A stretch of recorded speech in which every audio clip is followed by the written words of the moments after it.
मैसूरमध्ये आलोय आणि या ठिकाणी गेलो नाही असं होईल का? नाही ना. तर आता आम्ही आलो मैसूर पॅलेसला. सो सकाळी आम्ही मैसूर झू पाहिला, जो 8:30ला ओपन होतो, त्यामुळे लवकरच आम्ही आधी तिकडे गेलो. त्याचा व्हिडिओ मी ऑलरेडी अपलोड केला आहे, सो तो नक्की जाऊन पहा. आणि आत्ता आम्ही पोहोचलोय मैसूर पॅलेसला. सो ॲक्च्युली हे पॅलेस जे आहे पूर्ण 25 एकरामध्ये पसरलेलं आहे. सो मुख्य इमारत आहे 1.5 एकरमध्ये, ज्यामध्ये 340 खोल्या आहेत, एक हॉल आणि एक कॉरिडॉर असा हा स्पेस आहे. सो इथे गेल्यानंतर तुम्हाला खूप साऱ्या जुन्या गोष्टीसुद्धा दिसतील, फोटोसुद्धा आहेत, त्यांच्या काळातील ज्या राज्यांनी राज्य केलं त्यांच्या काळातील फोटोसुद्धा आहेत. आणि इथे ना दसरा महोत्सव खूप मोठ्या प्रमाणात होतो, खूप म्हणजे खूपच मोठ्या प्रमाणात होतो.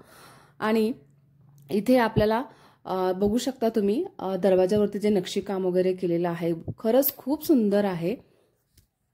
इथे ना अजूनही जुन्या गोष्टी खूप जपून ठेवलेल्या आहेत, जतन केलेल्या आहेत. आणि बाहेरून ना इमारत अशी दिसते. सो इथे आम्ही बाहेर काही फोटोज व्हिडिओज वगैरे काढले आणि मग आम्हाला पुढे जायचं होतं चामुंडेश्वर मंदिरला.